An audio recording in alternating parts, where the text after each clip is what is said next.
So, good morning, everyone. Moving further in our chapter number 12, we are going to do the topic noise and music.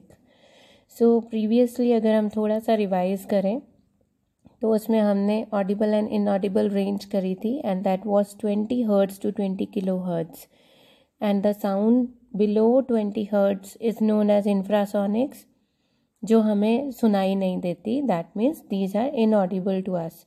And the sounds above 20 kilohertz are known as ultrasonics. These are also inaudible to us. ये हमें सुनाई नहीं देती. तो exam में बहुत बार ये question आ सकता है, what is the range of hearing of our ear, human ear. तो द रेंज जिसमें हम सुन सकते हैं, तो आप लिखेंगे फ्रॉम 20 हर्ट्ज टू 20 किलोहर्ट्ज. ठीक है, ये हमारा लास्ट टॉपिक था. इसकी दोनों एक्टिविटीज़ भी आपने देखनी है, बट वो ज़्यादा इम्पॉर्टेंट नहीं है. ज़्यादा इम्पॉर्टेंट एक्टिविटीज़ जो है वो आपको पहले बताई हुई हैं और जो आगे आएंगे वो बताऊंगी, बट आपने करनी ज़रूर है. देन नॉइज़ एंड म्यूज़िक में what do you mean by noise? Noise means the sound which are produced in an irregular manner. In an irregular manner, irregular manner का मतलब होता है कभी एकदम बहुत तेज़ होना, ना कभी कम होना, या एकदम ऐसे these टाइप ऑफ साउंड्स, या जो साउंड्स आपको डिस्टर्ब कर रही हैं ऐसी साउंड्स, ये जो इरेगुलर मैनर में होती हैं इनको हम नॉइज़ कहती हैं. Which are not pleasant for our ears. ठीक है, सुनने में भी अच्छा नहीं लगता, अच्छी भी नहीं होती हैं. और नॉइज़ जो होता है, नॉइज़ वर्ड जो आया that comes from nausea. Nausea means unwanted या अनएक्सपेक्टेड या unpleasant sound. Then we are having music. Music simple, जो लोग म्यूज़िक से जुड़े हुए हैं उनको तो पता ही होगा, that sound produced in regular or periodic vibrations. अगर एक रेगुलर पैटर्न में वो रिपीटिशन हो रही है किसी भी साउंड की, तो हम उसको कहेंगे music, and that is very pleasant for us to listen, है ना. Sounds which produces a pleasing feeling, it makes us feel happy and comfortable.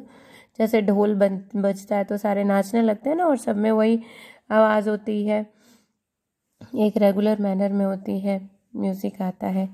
Now अब ये जो हमारे देखो एग्जाम्पल्स हैं जो म्यूज़िक से रिलेटेड हैं. पंडित रविशंकर, वो बजाते हैं सितार, ये उन्हीं की फोटोग्राफ है.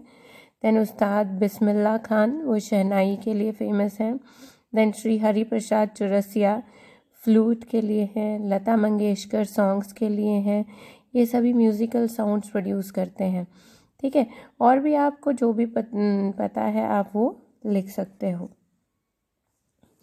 Then noise pollution.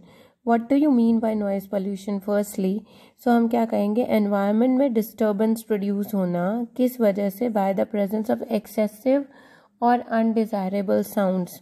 Loud sounds, बड़ी तेज़ आवाज़ और बहुत ज़्यादा वाली आना of various kinds and forms is refer to as noise pollution. बहुत अलग अलग तरीके की और फॉर्म्स की साउंड्स आना, उनको हम नॉइज़ पॉल्यूशन कहते हैं. सो ये नॉइज़ पोल्यूशन होती किस वजह से? मेनली जो हमारी आजकल की मॉडर्न सिविलाइजेशन है या इंडस्ट्रियलाइजेशन है. इंडस्ट्रीज़ में तो बड़ी बड़ी मशीन्स होती हैं. बाकी अगर हम मॉडर्न सिविलाइजेशन की बात कर रहे हैं, तो मॉडर्न सिविलाइजेशन में क्या चीज़ है? मॉडर्न सिविलाइजेशन में ये है कि जैसे आप लोगों को, जैसे छोटे बच्चों को, यंगस्टर्स को बहुत तेज़ म्यूज़िक सुनने की आदत होती है. That also create noise pollution. और नॉइज़ पोल्यूशन से अभी आप देखोगे कि कितनी ज़्यादा प्रॉब्लम हो जाती है. ठीक है, और साथ में कुछ ऐसे गैजेट्स यूज़ करना जैसे मिक्सर, ग्राइंडर, ब्लेंडर, जो हम जिनके मतलब और भी ऑल्टरनेट्स हो सकते हैं. सो ये सारे मॉडर्न सिविलाइजेशन का रिजल्ट है. Then noise pollution is not very bad in villages में, क्योंकि इतनी सारी ऐसी चीज़ें यूज़ नहीं होती हैं, वो अपना पहले वाले देसी तरीके से काम करते हैं, सो नॉइज़ पोल्यूशन भी नहीं होता है. नॉर्मली सबसे ज़्यादा नॉइज़ पोल्यूशन कहाँ पे होता है? That is near national highways और रेलवे ट्रैक्स के पास. ठीक है, सो वो भी क्यों होता है? क्योंकि व्हीकल्स बहुत बड़े बड़े और बहुत जल्दी आते रहते हैं. ऐसे ही रेलवे ट्रैक्स पे रेल्स आती रहती हैं बहुत जल्दी. So that's creates noise pollution. क्योंकि जब आपने देखा होगा कि जब एकदम एरोप्लेन लैंड करने लगता है या जब रेल अप्रोच करने वाली होती है तो it create so much sound that we can't listen to another person standing by our side also. ठीक है, so this is how the noise pollution is created. Now the sources of noise pollution, वही modern civilization के सारे points, that use of various types of appliances and gadgets at home, जैसे mixer, grinder, vacuum cleaner, lawn mower, television, music system, जो बहुत ज़्यादा create करती हैं आवाज़ें रेगुलर मैनर में, this is the source of noise pollution. Then street noise होती है, कोई सब्जी वाला आ रहा है या कोई स्ट्रीट हॉकर दूसरा आ रहा है, कोई कुछ और बेचने आ रहा है, और साथ में व्हीकल्स साथ में हो गई, और हॉर्न की आवाज़ जो बच्चे बजाते रहते हैं बार बार बिना मतलब के, और बहुत तेज चलाना, बिना साइलेंसर के गाड़ी चलाना। देन ट्रैफिक की नॉइज़, पब्लिक ट्रांसपोर्ट जितना होता है, प्लेग्राउंड में बच्चे खेलते हैं, शॉपिंग मॉल्स, उसमें भी जितने लोग होंगे उतनी बातें होंगी, उतनी नॉइज़ होगी। मार्केट प्लेसेस पे जो सब्जी बेचने वाले होते हैं वो भी बार बार आवाज़ें लगा रहे होते हैं, लाउड स्पीकर्स होते हैं सोशल फंक्शंस पे। आजकल 11 बजे के बाद बैन हो गया है, otherwise it also creates lot of noise. Then जो फैक्ट्रीज़ होती हैं उनके अंदर बहुत बड़े बड़े मैन्युफैक्चरिंग यूनिट्स होते हैं, कंस्ट्रक्शन इक्विपमेंट्स, चाहे कोई भी चीज़, प्लास्टिक की कोई चीज़ बनी है, चाहे हैंडलूम ही बन रहा है, हैंडलूम मतलब हाथ से बनाने वाली मशीन से हम कंबल, खेस वगैरह बनाते हैं, बेडशीट्स बनाते हैं, तो उसमें भी जो मशीन्स हैं, these machines creates lot of noise, and that loud noise level is a type of noise pollution. Then there are also lots of other sources of noise pollution, like means when you are sleeping and you hear the sound of dripping taps में से एक बूंद गिर रही है, या ticking of clocks, या coolers, और AC में तो कम आवाज़ आती है लेकिन कूलर्स में बहुत ज़्यादा आती है, फराटा में बहुत ज़्यादा आती है। सो ये सारी चीज़ें क्या है, these are the sources of noise pollution. Then do you think that this noise pollution, why we are calling it noise pollution? Pollution means which is creating bad effect on our health. हमारी health के ऊपर भी बहुत ज़्यादा affect करता है। कैसे affect करता है? अगर ये कंटिन्यूसली नॉइज़ पोल्यूशन में अगर हम रहते हैं तो हमारी कंसंट्रेशन लॉस हो जाती है, कंसंट्रेशन नहीं बन पाती है।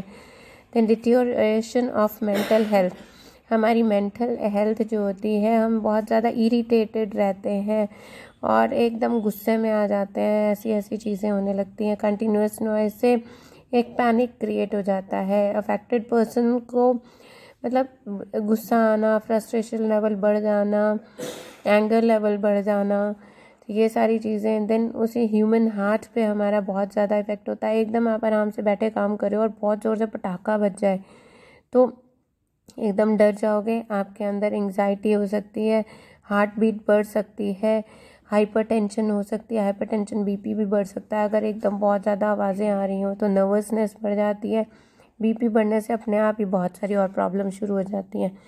और साथ में अगर कहीं से आवाज़ बहुत तेज़ आ रही है तो आपको नींद तो आएगी नहीं, नींद नहीं आएगी तो और प्रॉब्लम्स होंगी। देन आप याद कुछ नहीं कर पाओगे, decrease in the ability of memorization. Then emotional behaviour, बहुत ज़्यादा इमोशनल, कभी भी रोने लग जाना, कभी भी हंसने लग जाना, कभी एकदम ऐसा जो बिहेवियर होगा उसको एक्सट्रीम इमोशनल बिहेवियर कहते हैं। देन जो सबसे ज़्यादा प्रॉब्लम होती है, अगर आप कंटिन्यूसली मशीन्स और इनमें रहते हो तो आपका हियरिंग इम्पेयरमेंट हो जाती है। हियरिंग इम्पेयरमेंट मीन्स कई बार तो आप कान में से एकदम आवाज़ आने लगती है और एक ऐसा होता है टेम्परेरी डेफनेस को कुछ देर के लिए हमें सुनाई देना बंद हो जाता है। और अगर ज़्यादा उसमें अगर टेम्परेरी डेफनेस हुई है फिर भी अगर हम उसी एनवायरनमेंट में कंटिन्यूसली रिसाइड करें then it can also lead to the permanent deafness. Fine, now we are going to have measures to limit noise pollution. Noise pollution को लिमिट कैसे करना है, हम रोक कैसे कर सकते हैं? सबसे पहले जो भी साउंड है उसकी इंटेंसिटी तो कम कर सकते हैं। अगर लाउड स्पीकर्स है, टीवी है, म्यूज़िक सिस्टम है, उसको अगर आप धीरे आवाज़ में सुनोगे तो वो कानों को अच्छा भी लगेगा। देन साइलेंसिंग डिवाइसेस को यूज़ करना है, किसमें जितने भी इंजन्स होते हैं, किसी भी व्हीकल के इंजन में साइलेंसर्स यूज़ करें। ट्रांसपोर्ट व्हीकल्स हैं, एयरक्राफ्ट इंजन हैं, इंडस्ट्रियल मशीन्स हैं या होम अप्लायंसेस में भी अगर साइलेंसर्स यूज़ करें then we can reduce noise pollution. Then loud speakers और एम्पलीफायर्स का पब्लिक प्लेस पे यूज़ बिल्कुल बैन कर दें, रिस्ट्रिक्ट कर दें, that it's not at public places, क्योंकि यहाँ पे बहुत लोग, बीमार लोग भी, पेशेंट्स भी हो सकते हैं, बहुत बुज़ुर्ग लोग भी हो सकते हैं, छोटे बच्चे भी हो सकते हैं जिनका ईयर ड्रम बहुत डेलिकेट होता है। ठीक है, ऐसे जैसे जो ओल्ड एज पीपल होते हैं उनका भी ईयर ड्रम बहुत नाजुक होता है, डेलिकेट होता है, छोटे बच्चों का भी। इवन जो बिल्कुल न्यूली बॉर्न बेबीज़ होते हैं उनका ईयर ड्रम इतना सॉफ्ट होता है कि अगर उस टाइम पे पटाखे वगैरह उसको कंटिन्यूसली सुनते रहें तो it can damage for the whole life. So we should restrict the use of these type of devices in the public places. Then जो इंडस्ट्रियल यूनिट्स होते हैं जहाँ पे हैवी मशीनरी यूज़ होती है उसको हम हमारी लोकेलिटी से, रेजिडेंशियल एरियाज से काफ़ी दूर बनाएं ताकि आवाज़ आए भी तो भी वो घरों तक ना पहुँच पाए। खाली जगह पे जैसे खेत में, फील्ड्स के पास, सिटी के बाहर, ऐसी जगह पे लगाने चाहिए।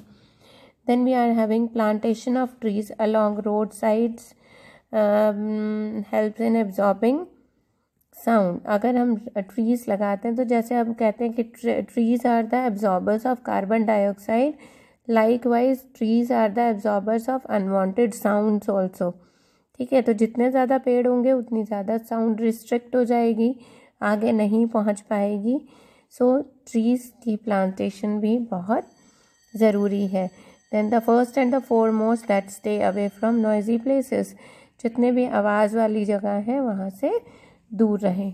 So this is the these are the measures which we should know and we should use to limit the noise pollution. Then the last topic is hearing impairment. Hearing impairment means सुनने में problem आना। ठीक है, total hearing impairment is a real defect. अगर बिल्कुल ही नहीं सुना जा रहा है तो उसको हम डेफ बोलते हैं। That can be from birth, कि बर्थ से कोई डिफेक्ट हो सकता है जो उसके ईयर ड्रम में इतनी प्रॉब्लम आई और वो ईयर अच्छे से काम नहीं कर रहा है। Then partial disability is generally the result of a disease, injury और एज बढ़ने से सुनाई देना कम हो जाता है, या कान के आसपास कहीं चोट लगी हो या ब्रेन में कोई चोट लगी हो तो सुनना कम हो जाता है, या कोई एक्सीडेंट वगैरह हुआ हो तो सुनना कम हो जाता है, लेकिन मेडिसिन से हम उसको इम्प्रूव कर सकते हैं। देन अब ऐसे जो लोग हैं जिनको बिल्कुल सुनाई नहीं दिया जा रहा है और उनकी आगे वो ठीक भी नहीं हो पा रहे हैं, तो उनके साथ बात करने के लिए जो लैंग्वेज होती है, ये क्वेश्चन आ चुका है आपके बोर्ड एग्ज़ाम में, that language is known as sign languages. ठीक है, बधिरों के लिए समाचार भी आता है, आप उसमें बहुत इजीली लाइव एग्जाम्पल देख सकते हो इस साइन लैंग्वेज का, क्योंकि बधिरों के लिए जो समाचार आता है उसमें आवाज़ भी होती है और एक लेडी या कोई भी जो एंकर होता है वो साइन लैंग्वेजेस से उनको बता रहा होता है जिनको सुनाई नहीं देता है। ठीक है, so that they should know about the news at least, so they can easily communicate with the sign language. So we can learn this sign language for communicating with them. Then आजकल बहुत सारी के technological devices आ गई हैं। अगर partially ये impairment है then partial impairment के लिए क्या होगा कि हम कान में सुनने वाली मशीन लगा सकते हैं। सो वो टेक्नोलॉजिकल डिवाइसेस है, बहुत सारी आ गई हैं आजकल, एड्स भी बहुत सारी आती हैं। सो उनसे ये क्या होता है कि अगर ऐसा सुनना, एक मशीन से सुनना इजी हो जाता है तो उनकी क्वालिटी ऑफ लाइफ थोड़ी इंक्रीज़ हो जाती है, अच्छी हो जाती है, थोड़ा ठीक रह पाते हैं। सो देखो ये क्या कैसे कैसे ये है आपके साइंस, ये ABCDE को किस तरीके से दिखाया समझाया जाता है, ये थोड़ा इस तरीके से, हाथ की लैंग्वेज, ठीक है। So this is there in the your book. ये बनाने की या याद करने की ज़रूरत नहीं है, जस्ट सिर्फ देखो, बट आपको पता होना चाहिए कि इस लैंग्वेज को बोलते क्या है। That is the sign language. Fine, then thank you very much. This was for all today. So you have to, your homework is to try the exercise of the chapter. Done? जितने भी छोटे question answers हैं, fill in the blanks हैं, ये सारे आपको करने हैं। And then find the internal questions also. एंड इनके तो आपको सीधे सीधे पॉइंट्स याद करने हैं। किसके? ये measures to limit noise pollution के, and then effects of noise pollution के, इफ़ेक्ट्स क्या हैं नॉइज़ पोल्यूशन के, देन उनके सोर्सेज क्या हैं, या आपको सारे पॉइंट्स एज सच करने हैं।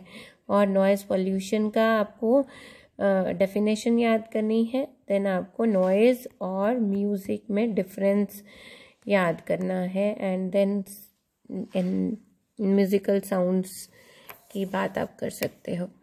ठीक है जी, this is for all, this is for today. Thank you very much and do the homework.